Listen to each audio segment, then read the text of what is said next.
والعجب أن بعض الناس في الدين لو أردت أن تتكلم بشخص عادي من الناس قالوا لا تغتاب، هذا حرام.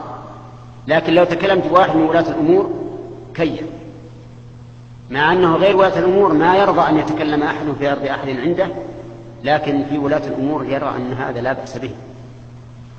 وهذه مسألة مرض بها كثير من الناس، أنا أعتبرها مرضا، نسأل الله أن يعافينا وإياكم من الأدواء، مرض ابتلي بها كثير من الناس.